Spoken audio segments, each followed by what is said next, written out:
Assalamualaikum dan salam sejahtera, semua peminat bola sepak tanah air. Selamat datang ke Liga M Update, platform nombor 1 untuk semua cerita panas Liga Malaysia.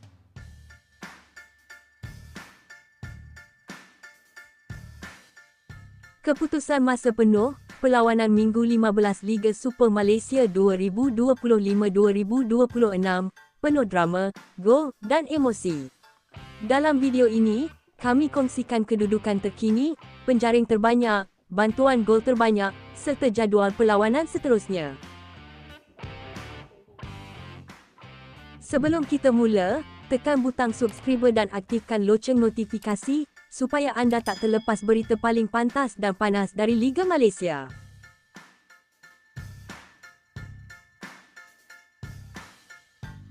Berikut hasil keputusan Liga Super Minggu 15, Sabtu 10 Januari 2026.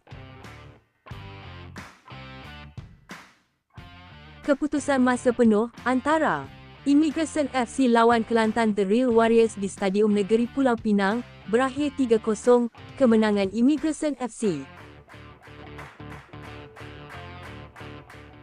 Kemudian, keputusan masa penuh antara DPMM FC lawan Selangor FC di Stadium Negara Hassanal Bolkiah berakhir 2-5, kemenangan Selangor FC. Kemudian, keputusan masa penuh antara PDRM FC lawan Terengganu FC di Stadium Majlis Perbandaran Selayang berakhir 0-1, kemenangan Terengganu.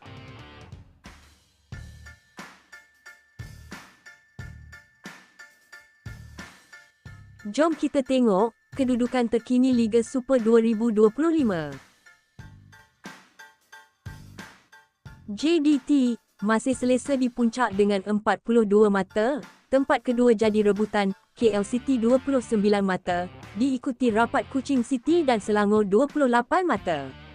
Tengah Liga, Terengganu 21 mata, manakala Negeri Sembilan dan DPMM mengumpul 17 mata.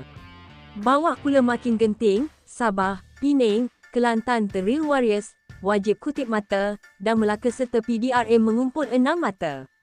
Musim belum habis, drama baru bermula. Teruskan sokongan, Liga Super kita memang padu.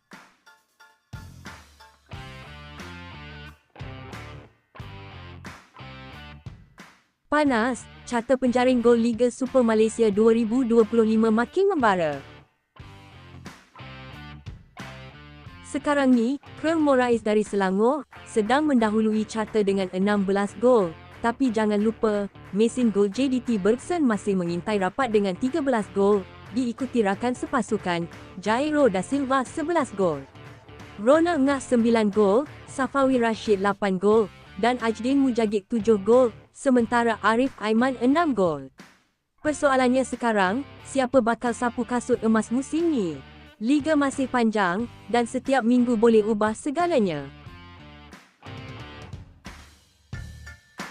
Jadi itulah dia, keputusan masa penuh, kedudukan terkini, serta penjaring gol terbanyak, Liga Super Malaysia Minggu 15, ketika ini. Segala yang anda perlu tahu, tentang Liga Super Malaysia ada di sini, Liga M Update. Teruskan sokongan anda, jangan lupa like, share dan langgan saluran ini, sebab di sinilah anda akan dapat berita terkini, dan paling pantas tentang bola sepak tempatan. Jumpa lagi dalam update seterusnya, geng.